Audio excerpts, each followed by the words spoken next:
The secret of freedom lies in educating people, whereas the secret of tyranny is in keeping them ignorant. Maximilien Robespierre.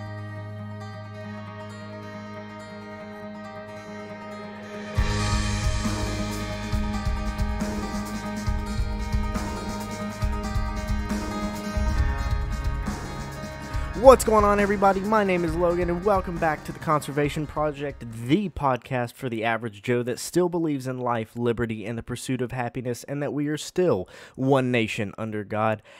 Today, we're going to be talking about some cool stuff. So, over the weekend, we heard about the Alec Baldwin shooting. We heard about defund the police coming back from Ilhan Omar. We even heard about Dr. Fauci, and we're going to be getting into that because some more drama has been happening with Fauci and just a couple other scattered topics. But before we jump right in, I do just want to give a huge thank you to all the new people that have been listening. I've been looking at the analytics and everything, and just over the weekend, things have kind of popped to a certain degree, and it's just been very humbling to see. There's been a lot of good feedback, and I want to say that I appreciate all of it, and I hope everybody's liking the new Freedom Fridays that we're going to be doing once a week. I think it's a great way of kicking off the weekend. But yeah, that's all I wanted to say. We're going to jump straight into it. Now, Alec Baldwin, he has been hitting the headlines really, really heavily. And just to sum it up, he shot somebody on the set of his new movie. Specifically, this movie is in New Mexico. It's a New Mexico film set, and the film is called Rust. Specifically, he shot two people. It was the director, Joel Souza, was shot in the shoulder, and the director of photography, Helena Hutchins, was, I believe it said they were shot in the stomach. Horrible, all the way around situation. I mean, there is no way that you cut this, that it isn't just an outright tragedy. Now, I'm going to spend a little bit more time on this for a couple of specific reasons. So bear with me. Now, like I said, you've been hearing this pretty much nonstop through the news cycle since this happened. And obviously, he's a famous person. Something tragic happens, even on a much smaller scale than this. It's still gonna hit the news cycle. But I've made it very clear that this is a podcast from the point of view of Christian conservative values. It's the conservation of Christian conservative values. That's why the logo is a tree. That's the whole purpose of the title. Everything. And I strongly feel like this ties into that. Now, I'm going to draw those connections here in just a moment. I'm not going to sit here and cover what has happened and like the whole situation, because everybody knows, and you can go anywhere and read the situation and that who was killed, where they were shot, all this kind of stuff. Here's what I want to cover. Alec Baldwin has spent his entire career in the limelight, bashing 2A, bashing ARs, bashing firearms, because of negligence. And you know what? This is one thing that he and I would probably agree on to a degree. Now, hear me out, because I know how that sounds coming from my point of view with the way I've talked about guns. So, hear me out. This is what I mean. As a citizen of the United States of America, you have an inalienable right to carry a firearm. However, along with that right holds a lot of responsibility. He has no different right than I do to own, to use, within the confines of the law, a firearm. But with that, you actually have to know how to use it. You have to know what you're getting into. Now, wouldn't that be such a grand scheme if more people took that advice to just about everything else? The bottom line is, there was a total breakdown in communication from top to bottom. And some stuff came out recently about this, that the guys in this the crew for this film would take these prop guns, and when they weren't working, given that they're in New Mexico, they would go to the local range there, and they would go shoot. I got no problem with that. You're off duty. You've got firearms there, as long as it's you're not damaging any of the property of the film. Shoot, yeah, I absolutely get that. I think that's awesome. Exercising those 2A rights, yeah, absolutely, I'm going to support that. However, like I said, breakdown. Because this is really the only connection as of right now that's been made of how live ammo got into that firearm and back on the set. Here's where things get a little into the weeds. If he was just a normal actor in a movie, it'd be one thing. He is the executive producer of this movie. This falls under his jurisdiction. There has been open reports of complaints of safety during this recording of this series or this movie. Multiple people have said openly that there has been 2 negligent discharges of a firearm on the set, and you can actually go and find the text messages of one of these people saying that they no longer feel safe working on this set. Well, when you have 2 negligent discharges and then the third one strikes 2 people, yeah, I definitely see why you say that. And this is where I loop it back to us, the average Joe. You should have your right, and you should express your right of carrying a firearm, of keeping it in your nightstand, of keeping them in your house, safely stored. I'm not telling you put it in a safe behind 74 combination locks like the government's trying to push right now. Responsible gun ownership starts with you, the person with the firearm. I could spend hours talking about firearms because I love it. It's what I'm from the South. This is what I know. I love shooting. But here's the thing. Baldwin has again spent a lot of time talking about the negligent use of firearms, and he negligently used a firearm.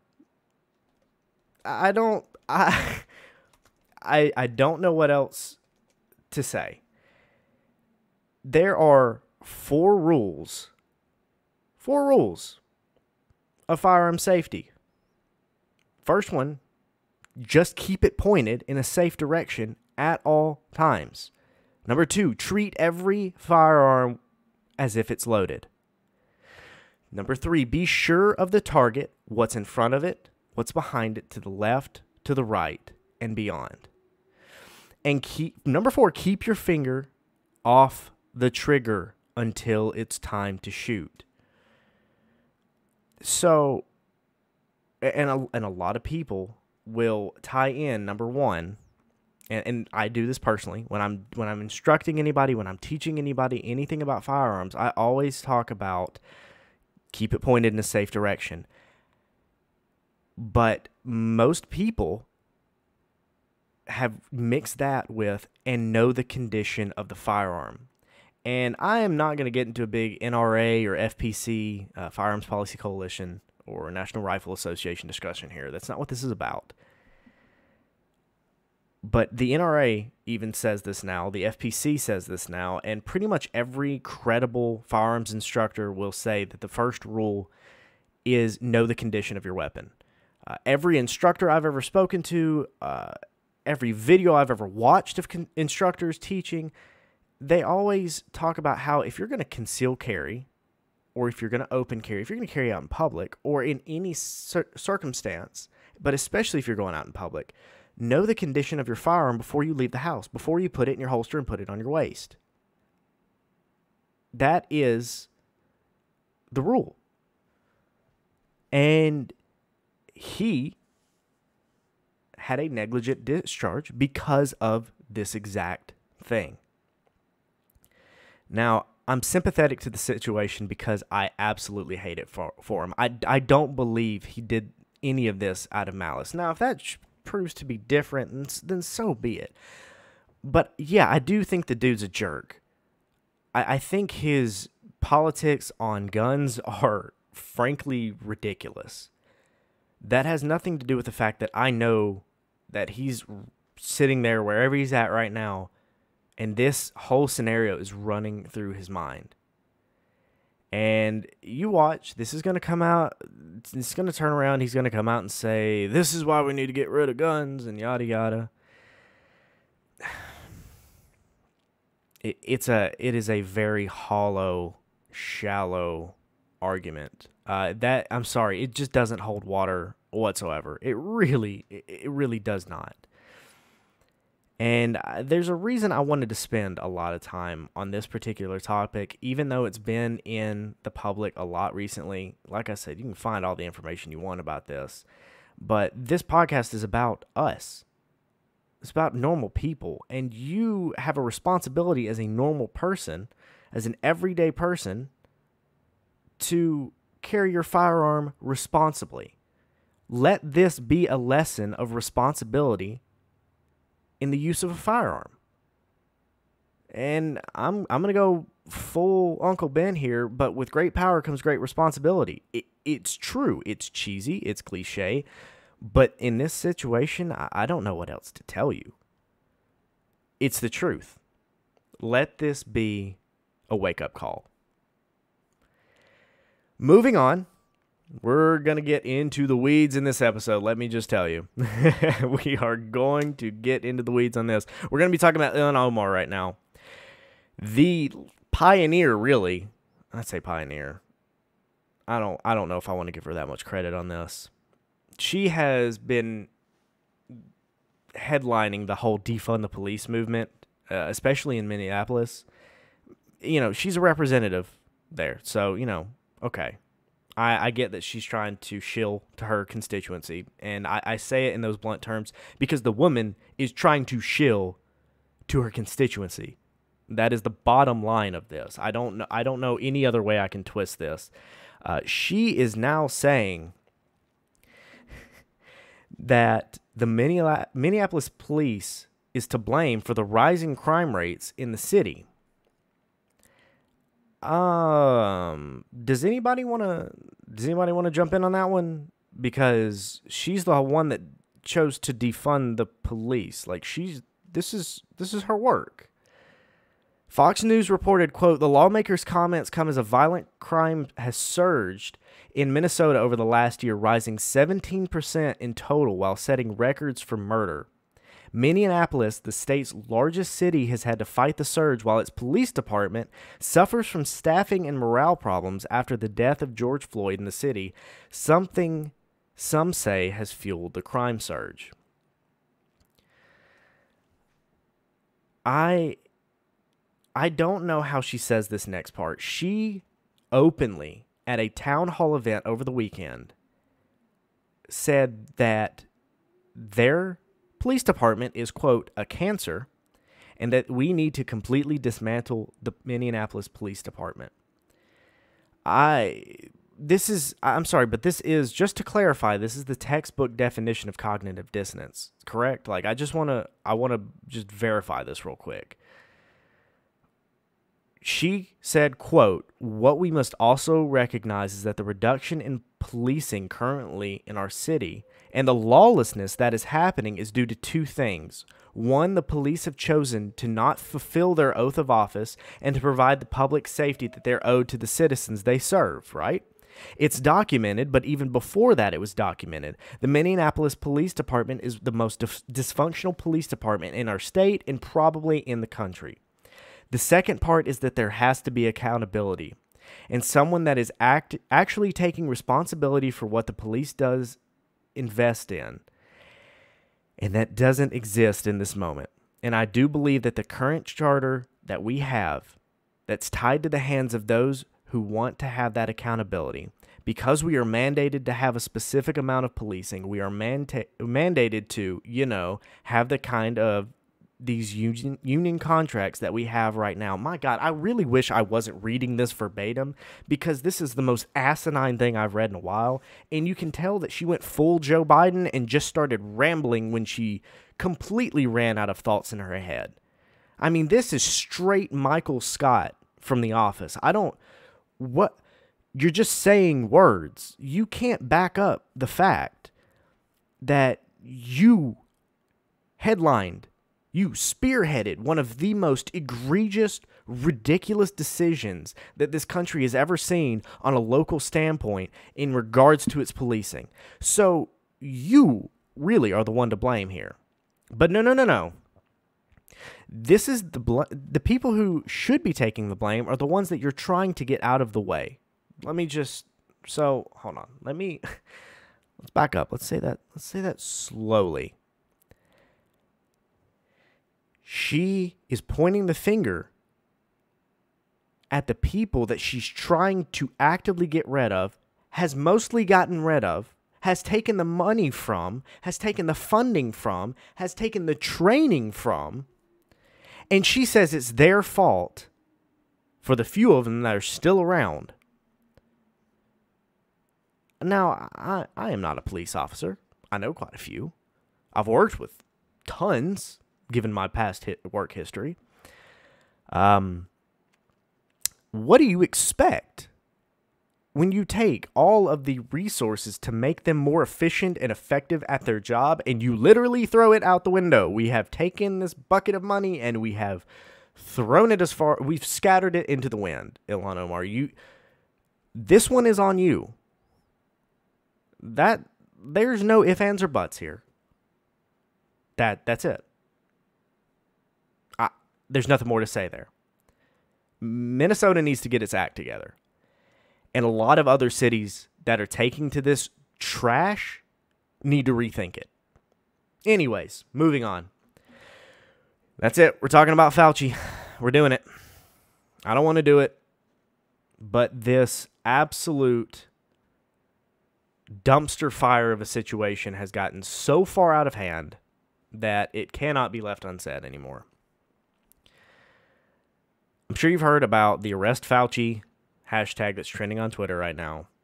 And I don't know why we're at the point in our lives where trending on Twitter is actually a measure of anything positive or popular or, I don't know, of any importance. But here we are.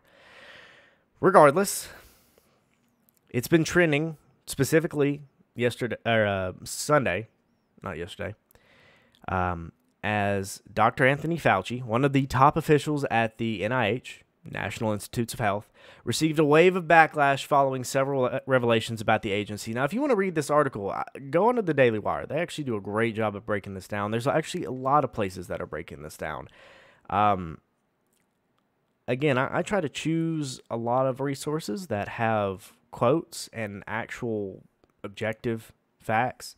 But the one thing I really liked specifically about this article, and I've said it before, I'll take from CNN, MSNBC, if it actually has objective, fact-based coverage of the topic I'm discussing. But they have actual large letters from lawmakers and all sorts of stuff. And there's one big section I really want to get into, and it's a longer section. I'm going to read verbatim because you probably haven't heard it yet. You need to hear this. With that being said, Fauci has apparently been linked, as head of the NIH, that they have been doing testing on beagles, specifically beagle puppies, and they were all between 6 and 8 months old, which is just, it's indicative of the way our culture is right now, and I'm not trying to demean the death of these dogs because, listen, this is going to sound like a joke, but over the weekend, we celebrated my dog's birthday. Now, there was a time in my life where that dog was the only thing around when I was going through some of the worst parts of my individual walk. I love that dog. Now, let's keep things realistic here.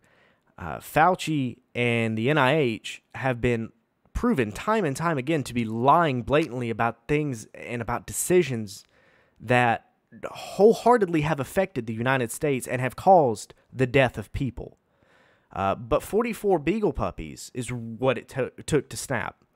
Has the whole country turned into John Wicks? Is that where we draw the line? People are dying. No one bats an eye. 44 puppies? all hell breaks loose.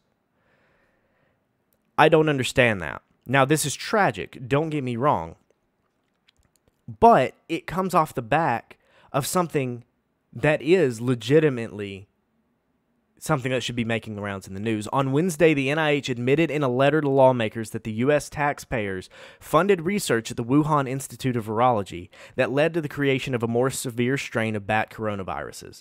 So this whole thing about gain of function, all of this that Fauci claimed in a Senate hearing, quote, that the NIH, quote, has not ever and does not now fund gain of research function in the Wuhan Institute of Virology. So the NIH admitted that they do. So Fauci's caught in a lie. Here we go again. We're doing this garbage all over again. I can't believe it, but here we are. And off the back of that, we have this. According to documents obtained via a Freedom of Information Act request by a taxpayer watchdog group, White Coat Waste Project, in subsequent media coverage from October 2018 until February 2019, NIAID spent $1.68 million in taxpayer funds on drug tests, including 44 beagle puppies. The dogs were all between 6 and 8 months old, and the commission tests involved injecting and force-feeding the puppies an experimental drug for several weeks before killing and dissecting them. Of a particular concern is the fact that the invoice to the NIAID included a line item for cordectomy.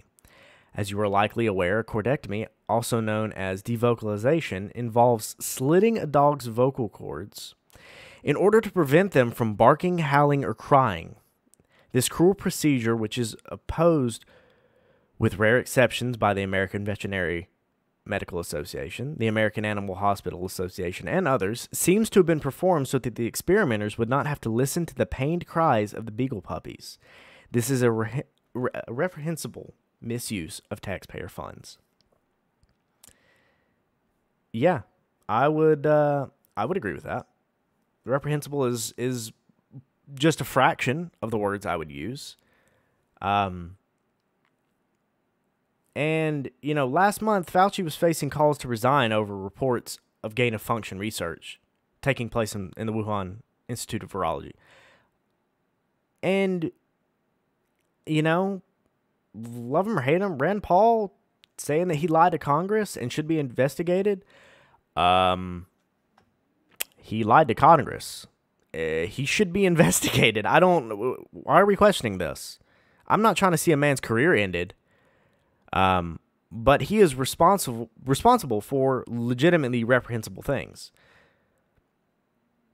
If you have not seen this, I beg you, put on the big boy pants, put on the big girl pants, and let's kind of swallow our pride here.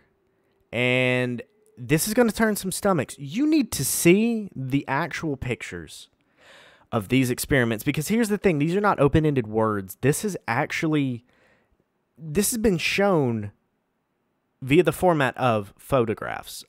You can't slice this, and you can't make your own little bite-sized pieces out of this, because the bottom line is this is real and this is happening. There is no, oh dear Lord, it hurts. It genuinely, this hurts me to look at. I have been struggling with this particular thing, especially once I saw that god-awful picture. It is, if you love dogs, I'm the kind of person that once I got my dog, I couldn't watch Marley and Me. I don't feel, I don't feel ashamed to say that at all, actually. But yeah, seriously. If you haven't, go look it up. It's important. Anyways, moving on. We're going to take this to a different realm of things. We're going to be talking about the Treasury Department, because this kind of links to the last conversation we had talking about priorities. And honestly, this baffles me sometimes. The way our priorities have completely turned upside down. So here's the headline. Treasury Department appoints first, quote, counselor for racial equity. Treasury Secretary Janet Yellen revealed the department's first, quote, counselor for racial equity on Monday, announcing the appointment of Janice Bowdler. A press release indicated Bowdler will be charged with coordinating the Treasury's efforts to advance racial equity, including engaging with diverse communities throughout the country and to identify and mitigate barriers to accessing benefits and opportunities with the department. So, most recently, Janice served as the president of J.P. Morgan. She, for what it's worth, is critically acclaimed in a lot of serious occupations and realms and job skills. Credit where it's due. She has been proven to be a leader. But now she has, quote, launched several initiatives that have expanded capital for entrepreneurs of color, improved access to banking products and services, expanded access to new job skills, built more inclusive neighborhoods, yada, yada, yada, yada. Apparently, she played a critical role in developing the firm's incremental $30 billion racial equity commitment. I just want to point out one more time, just for the record, some kids are not going to be able to get their toys for Christmas this year because our houseplants in chief can't get off their rear ends and are spending more time eating their porridge and discussing racial equity in realms where racial equity is missing the entire point of the problems in the conversation. Again, supply chain crisis going on right now. And here we are. Now, I'm not saying that there are things that shouldn't be looked into. This is not a racial conversation. This is not an orientation or anything conversation like that. But this is pandering. And I mean, this is not only is this pandering, this is blatant virtue signaling. So let me explain what I mean. This is a quote from Bowdler. I could not be more humbled by the historic opportunity to serve as the U.S. Department of the Treasury's first counselor for racial equity. I've spent my entire career working in solidarity with Black, Latinx, AAPI, and Native communities and other communities of color to dismantle the structural and institutional racism that perpetuates the racial wealth divide. I would be willing to bet that this woman has not once in her life actually looked up the means of racial divides. That's not what this conversation is about. But she goes on to say, addressing racial and gender disparities and giving underserved communities greater access to opportunities creates more broadly shaped prosperity for all. Thank you to Secretary Yellen for entrusting me with this position to help contribute to the Biden administration's commitment to centering racial equity in its work.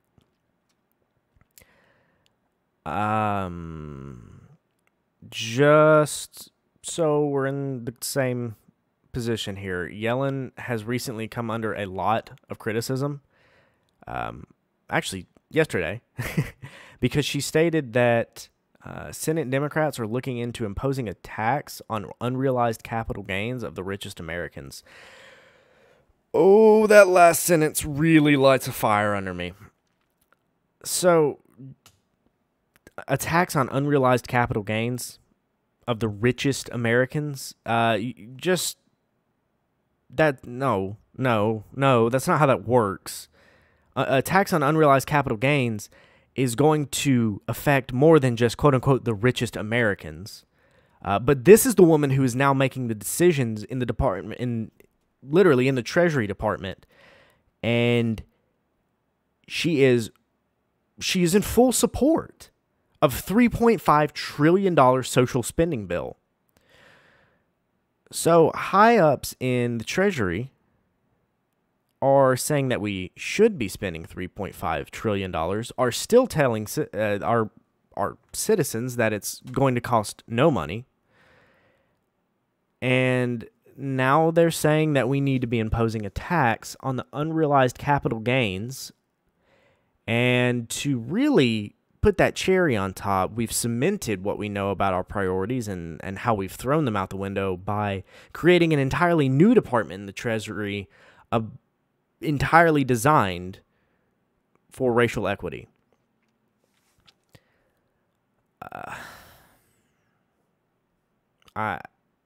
What do you even say to that? As a normal person, I look at this and I go, okay, so the same woman who is making these decisions, in charge of decisions, especially in the Department of the Treasury, during a really iffy time, economically speaking. We're talking about inflation, we're talking about the spending bill, we're talking about all this kind of stuff, growing, the prices, gas prices, the supply chain itself. This woman is clearly shirking her responsibilities, but by God, she really went out of her way to make a whole new role in the Department of the Treasury so we can have a focus on racial equity. Now, I'm sorry, when Christmas rolls around, nobody's going to be focused on racial equity. This is not when you are telling people that this is not a wealth tax, but a tax, a quote-unquote tax on unrealized capital gains of exceptionally wealthy people. She's lying. I'm sorry, there's no way to twist this. This woman is lying to American citizens by saying it's not a wealth tax. And the fact that she's having to backpedal all of this blows my mind that people are still listening to this. And I didn't want to bring up this whole priorities thing again, but why is this still an issue? Why are we still having this conversation? Why is it every day that we read the news, we have to concern ourselves with the absolute backwards priorities that the quote-unquote elites in the political spectrum have gotten twisted or have blatantly thrown out? That is a level of negativity that I have to read every day, and still, every time I read it, I question why it is I'm still keeping up with this. This is why people don't trust politicians, because you support a $3.5 trillion bill, then you go and do something that has nothing to do with what your department should be specializing in. Then you signal your virtue, and then you literally talk down on the American people. Is this really where we've gotten to? It's no wonder. It's genuinely no wonder that people don't trust our politicians. And it's also no wonder that people don't trust the news. Because why would you want to hear all this? And this is so easy to turn into something entirely different than what it actually is. It's so brutally easy to twist these quotes, these actions into something really nice, wholesome, and positive. But it's not. It isn't. There's no way we can twist this wealth tax and racial equity pandering. If you actually believed this, you'd be out protesting. You'd be out actually trying to make a difference in the places where these things can actually happen. But no. This is prime liberal virtue signaling. This is what they do the best. Now, I'm sorry, I'm not trying to point fingers or anything here, but if the shoe fits, and God, does it fit. Anyways, it's time to move on to the next thing.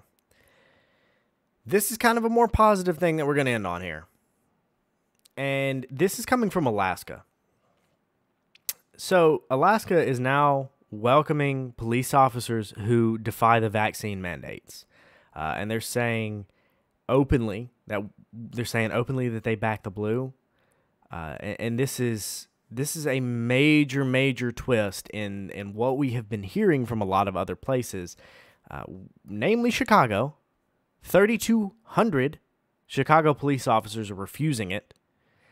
And the ones who were refusing it are either going to be fired or disciplined. And as of right now, I have not seen a single thing that explains what that quote-unquote disciplining will be. So, who knows? Lori Lightfoot has... it's painful to listen to some of the decisions she makes. It's almost like she does not care for that city whatsoever. But Alaska, Governor Mike Dunleavy he's on it. He is absolutely on it. And he goes on to say, quote, across the country, members of law enforcement are being targeted and even fired for refusing to either get vaccinated or disclose that they have been. Alaska's law enforcement community invites you to consider the 49th state where we back the blue. He has stated that he will not impose vaccine mandates for state employees, which could generate interest from troopers who are unwilling to comply with regulations in other states. According to Anchorage Daily News, Austin McDaniel, a spokesman for the Alaska Department of Public Safety, said that the agency has seen an increase in, quote, lateral trooper applications this year. Those are police officers in other departments who are interested in becoming troopers. He said it isn't clear that that's because of vaccination mandates, but new statistics could be available by early December. He also confirmed that the department isn't specifically targeting fired officers for recruitment, but is willing to take their applications. And here's the crazy thing. Alaska and even Indiana are offering refuge to discharged cops from cities like Chicago, where, by the way, violent crimes are 149% higher than the national average. Now, as an officer, you know the risk that you take inherently as part of this job. This is what it is. And you know, at what point do you take a step back and go, this is too much? At 150% increase, I'd start considering it. Any logical human being would start considering it. I don't know how the media has twisted this kind of stuff into something so horrific, something so legitimately horrific. They're bashing these people. I mean, absolutely bashing these people who refuse to stand for so much overreach. So, you know what? Good on Alaska. And good on these people in like Chicago, Denver that are choosing to put their liberty in front of these tyrannical morons. They are. There's no other way to say it.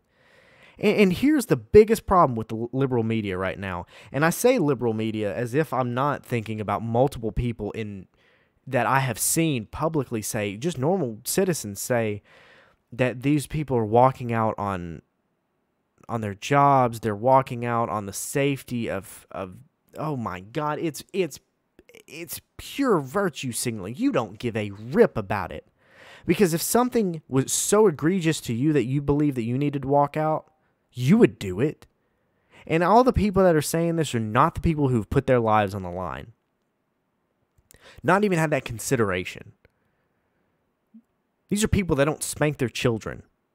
Now, there's a difference between beating and spanking a child. But there's definitely a difference between beating and disciplining a child. And the same people that have said this kind of garbage are the same people who refuse to discipline a child. Now, if you don't want to discipline your own flesh and blood for their betterment, but you're willing to tell a multitude of people who are actually willing to lay their lives down for their fellow man and woman, if you're willing to tell them how to live their lives, but you don't discipline your own child, you need a reality check. And I think a lot of Americans on that side of things need a reality check. Especially in a place like Chicago, where Lightfoot is doing everything that she can to undermine those people, or in a place like Minneapolis, where Ilhan Omar is doing what they can to undermine those same people. And if she can't undermine them blatantly, she's going to blame them. If she can't blame them, she's going to find a way to punish them or take their salary, take their money, take their funding. So yeah, there's a lot of reality checks that need to happen. And God bless them, Alaska is doing it. Places like Alaska, Indiana, these places are doing this. Former Police Sergeant David Gutierrez made the decision in September. He served nearly 30 years in the San Jose Police Department, but resigned due to the vaccine requirement for all city employees. He had an interview with Fox News where he said this: "I just want to thank God for giving me the strength to step out of my comfort zone." And he said that his choice was emotional and very difficult, especially after serving that many years and putting on the uniform so many times. He did what he had to do. He did what he had to do, and he trusted his faith every step of the way. There is no better American story than that right there. Former Police Sergeant David Gutierrez making the decision that after 30 years, it was time to trust God and make that change. That's amazing. That's what the Conservation Project is about. That right there is the conservation of Christian values. It is. You just gotta step out in faith sometimes. And that leads us to the Bible verse we're going to end off on. Matthew 7, verse 7. "Ask, and it will be given to you. Seek, and you will find. Knock, and it will be open to you." Matthew 7, verse 7. One of my all-time favorites. Embodied by people, Americans, like Police Sergeant David Gutierrez. God bless the man for that. Standing up for what's right. Alaska, Indiana, standing up for what's right against ridiculous places like Chicago and ridiculous people like Lori Lightfoot. Doing the right thing, trusting God every step of the way. There's no greater embodiment of the Conservation Project than that right there. So that's it. That's all the topics we're going to cover today. Thank you for joining us on this October 26th, this Tuesday. Let that story be an inspiration to you. Anybody who's going through this garbage of having to choose between your livelihood and your values and your morals and your faith, just because some loudmouth politicians who's talking in front of no one while the band plays, while being screamed at by their handlers to get off the stage and to listen to them. Make decisions about your life. It's your life. Live it properly. Live it by faith. Trust. Keep that toxic positivity in your heart. Ask and it will be given. Seek and you'll find. Knock and it will be open to you. That's all I got. My name is Logan. This has been episode 6 of the Conservation Project, the podcast for the average Joe that still believes in life, liberty, and the pursuit of happiness, and that we are still one nation under God. Y'all have a great Tuesday.